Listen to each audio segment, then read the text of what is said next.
present value of your money, even though it's smaller, is always bigger than the future value because it's the future value of impact versus the present value of impact. I am a husband, a father, a lawyer, a Christian, and a proud Canadian.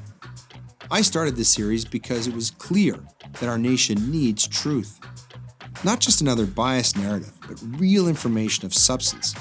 We need access to facts and the freedom to think for ourselves. I'm Leighton Gray, and this is Gray Matter.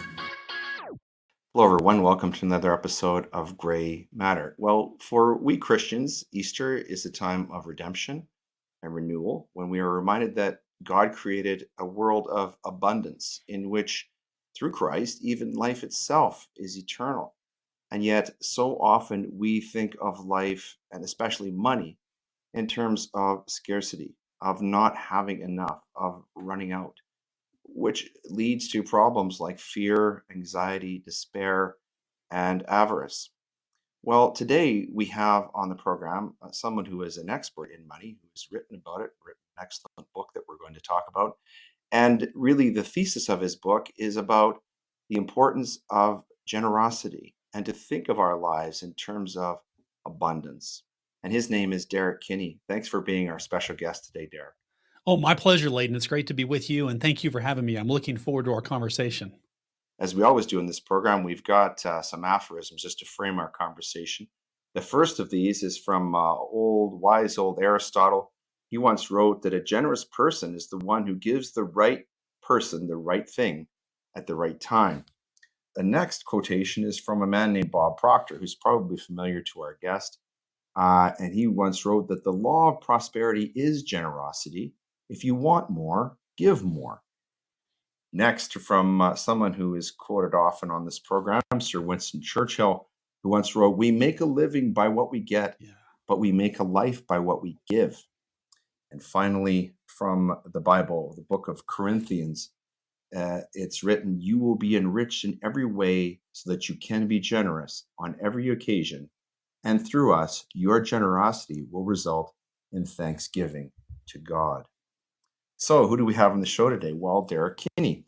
He is recognized by Forbes as one of the nation's, that's the United States, top financial advisors. Derrick coached thousands of clients to financial success through his comprehensive fee-based money and business advice model. So, Derrick, what I'd like to start with is when I researched you, you had a very interesting thing on your website, which is entitled "My Totally Unlikely Story to Success." Can we start there, and perhaps you can explain to people about this unlikely story and how it brought you to becoming, a very popular and well-read author? Well, let me go back. I'll go back a bit further, Leighton, and I'll take you back to I was a sophomore in high school. And you can probably see I have a pretty big nose. And a lot of people let me know about that. When I was growing up, I was teased mercilessly as a kid. And it really candidly, if I'm being honest, led me to a pretty dark place. I was lonely. I was searching. I was just asking God, why did you do this to me? Because I felt like it was almost a punishment. And I suddenly had an epiphany one day in my sophomore year in high school. And I decided to run for class president. And my junior year, I did not come from the gene pool of the popular kids, as many people can relate to.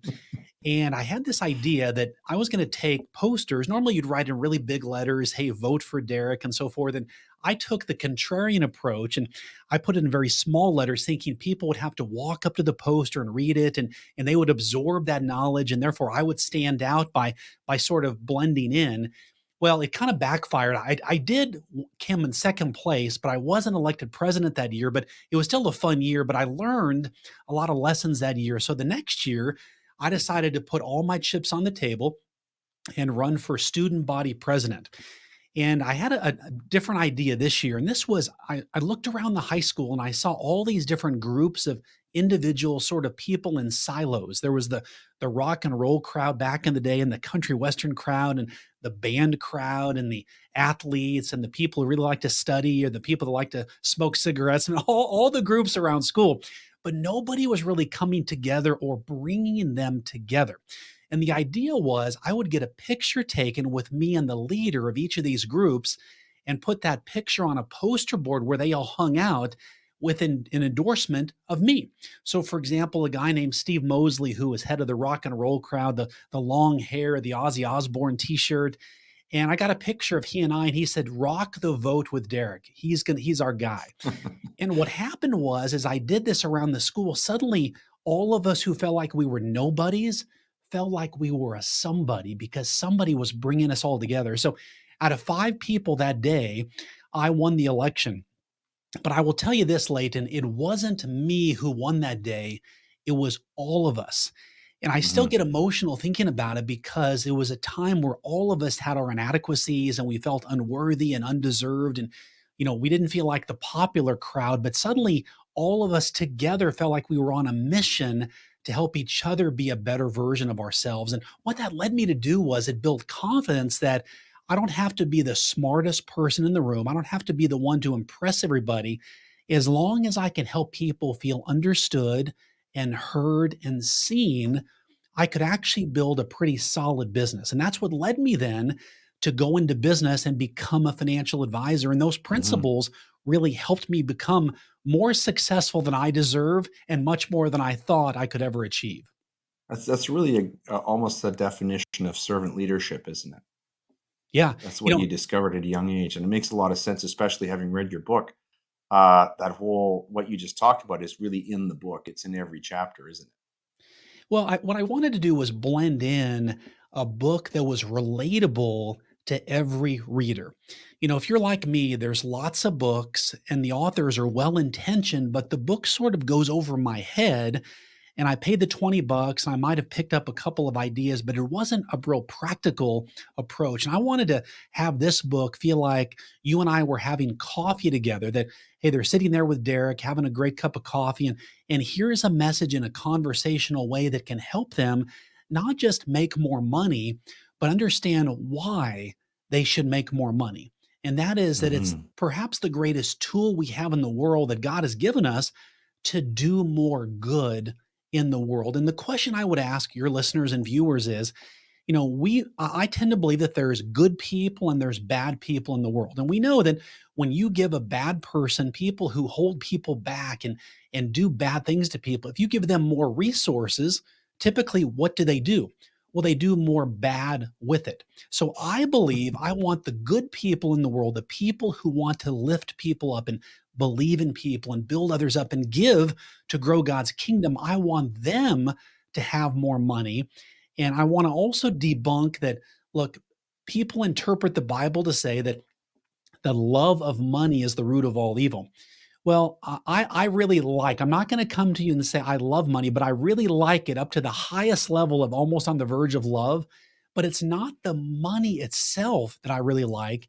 It's because what it allows me to do to help improve other people's lives. Interesting. And the book is called Good Money Revolution. It's available on Amazon and everywhere else that you buy books. I have to say, folks, that the folks who follow this program know that I read a lot of books. I don't normally like financial books, and I've read recent ones like Robert Kiyosaki and Ray Dalio and others. Your book reminded me actually of a book that's about 100 years old now called Think and Grow Rich. Ah, Anyone who's read that book and understands it knows that it's not a book about money, the thinking richly. It's in terms of thinking in terms of abundance, and I see that same concept in your book, and it's coming from the same source.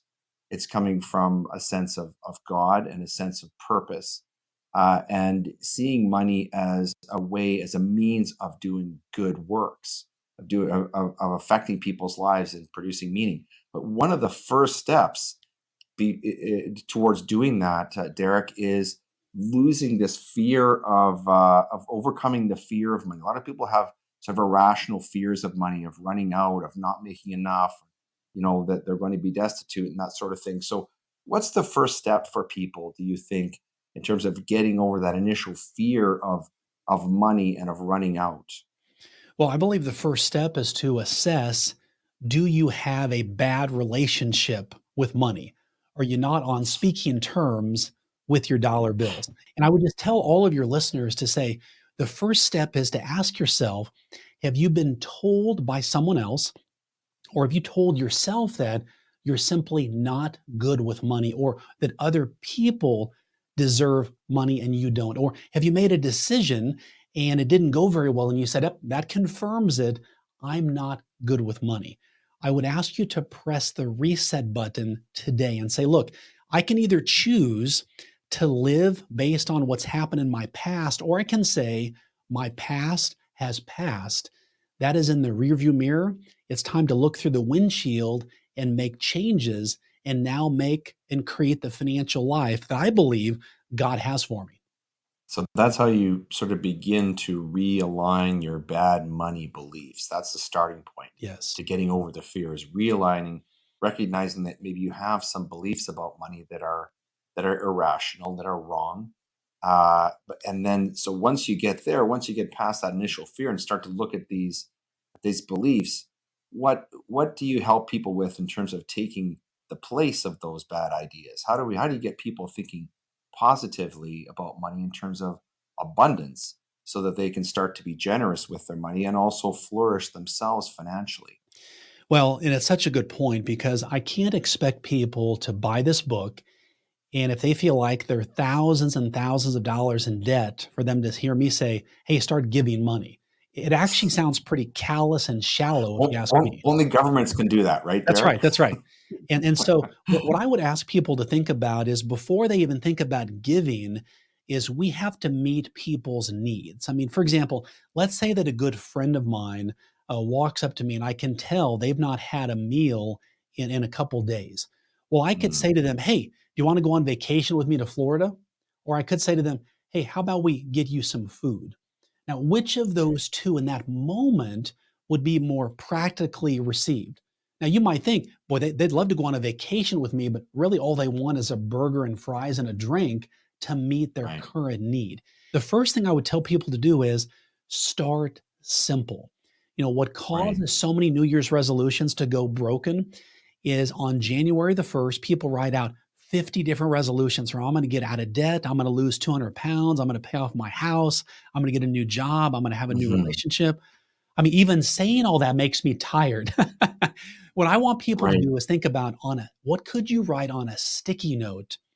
3 goals, simple goals that by December 31st of Mhm. 2023, I will achieve. It might be, I'm going to reduce my credit card bill by $1,000.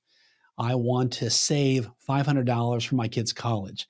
And I want to give $100 to this organization because I care about it and how it makes me Mhm. feel. Now, what you want to do is to supercharge those goals, is you want to not just say, how good will it feel to achieve them, which is powerful, but the more powerful emotion is, what is at stake if I don't achieve these goals?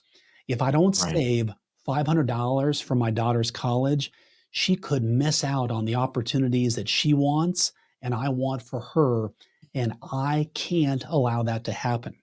When I pull up and I see someone who's homeless, whatever their situation has been, asking for money or cigarettes or whatever they're looking for, whatever their need is, if I could give money to the homeless shelter who can educate and better prepare them for the future, that's what I want. If not, there's a group of people that may not live the life that I know God has for them. And so when you Right. begin to take what I call the focus off of the me show, which is the selfish show, it's all about Derrick. And I've lived in that world a long time. And it's a show that gets canceled after about one season.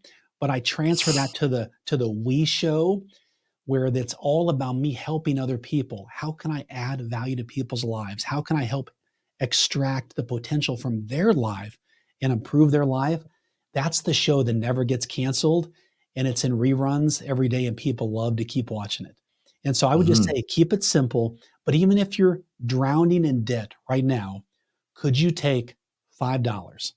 Could you take $10 and pick a cause that matters to you? Maybe there was Mm. something in your childhood that made a big impact on you, that, man, whenever I have more money, then I will. Don't worry about that. I believe the present value of your money is worth more than the future value. And let me just tell you why I believe that. You could wait and say, you know what, one day when I have $1,000, then I will give it to the homeless shelter. The problem is the time it takes you to save between your current $5 and $1,000, it could be years. And that years means the impact that is missed. You see, if I give Right. $5 today, that's going to make an impact today on somebody's life.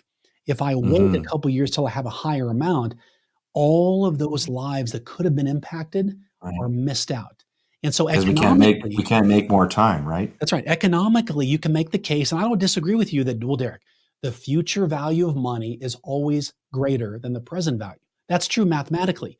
But in the giving space, in terms of if we care about humanity and improving people's Hmm. lives, which I do, and I know many people do, the present value of your money, even though it's smaller, is always bigger than the future value because it's the future value of impact versus the present value of impact. And when you do that, when you're Yeah. giving, even if you're drowning in debt, if you give $5, suddenly now you're in control of that $5 and you feel empowered, you feel Mhm. emboldened because it's no longer a debtor calling on you and you're under that thumb of them owing them money. You got $5 to Mhm. control and make people's lives better. And when you feel that sense of fulfillment and that sense of gratitude and that blessing that you're about to make to somebody, it can cause you to say, you know what? I need to go make more money. I need to do something to improve my financial life right now so I can experience this feeling every single day. That's a key message of the book, isn't it? That small changes can that even small measures can cause huge changes, not just in terms of money, but in terms of transforming lives. That's one of the key messages of the book, isn't it?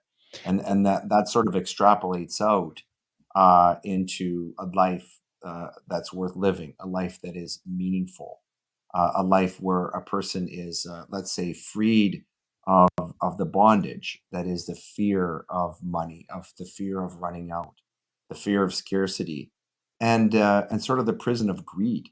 That's one of the messages that's really key in your book. Also, is that thinking in this way is an antidote to greed, isn't it?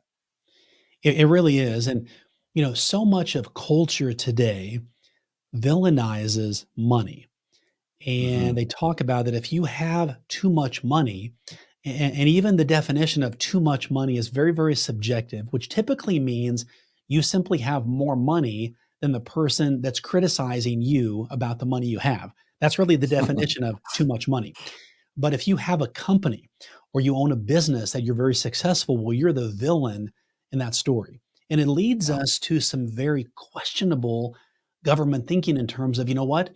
The rich need to take a large portion of their money and give it to the poor. Here's the problem with that on many levels. First of all, the poor often are offended by just getting a handout because most people have this innate desire. They want to have their needs met, no doubt about that, but they want to be on a pathway to productivity. There's this feeling of when I earn it, it feels so good then to have money that I've earned with my hands, with my brain, with the gifts God has given me. And when you do that and you empower people, now you're building people up in a sustainable way. Simply asking the rich to give their money does nothing to motivate the rich. And it really does little to motivate the poor. So it's just a poor policy. While the optics may look good, it doesn't really have a lot of foundation long term. But if we now talk about and we convince rich people, people that have the money to say, you know what, here is a way to not just feel like you're losing by writing this big check so that charity wins. Let's embed a new culture into your business. That was a message that we began to take all around the country now that look, culture has shifted. You can be a company that provides a great product or service and people will buy it, but you're never going to be spectacular. You're never going to have raving clients and raving employees. If you want raving, you need to give a portion of what you make. And here's why. When you think about Maslow's hierarchy of needs back in the day, and there's been other Right. things that have talked Hmm. about this, you remember the top of the pyramid is either self actualization or fulfillment. You see, all of us, and I believe it's just a longing that God gave each of us, we want to have that filled by giving to other people. When we give, when we make Right. other people's lives better, it makes us feel more human and more full as a human.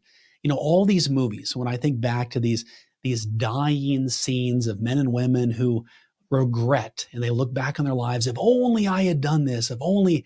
I don't want that for any of our viewers. I want Right. people to live every day fulfillment. So when their head hits the pillow at night, they know that they've made people's lives better, that they're making money for a purpose, and they're helping other people live the best version of their lives. And that was the purpose of this book. Hmm. Is I want it to be a movement to say money is not bad. We want the good people to have it, the good people listening to this right now, and no longer just use, I want to have X amount on my bank account, which isn't bad, but I really want to use it to make more good in the world. And that's how you live a life of fulfillment every single day. Right. Derek, we've talked a lot about your book. I just want to switch gears a little bit. I want to talk a little bit about your podcast, the Good Money Podcast. You want to talk a little bit about that, about why you started that and kind of what the podcast is all about? Yeah, let me go back. So I sold my business in January of 2020. And prior to that, I think your listeners may find this of interest. I go on a sabbatical every year. And what I mean by that is I take about 5 days completely by myself to do three things: think, pray, and journal. And I ask Mm. myself three guiding questions every year. What can I do to be a better father? What can I do to be a better husband? And what can I do to be a better business owner? And those three questions, I Mm. just ask for God's wisdom because I tend to move pretty fast, as Mm. many people do.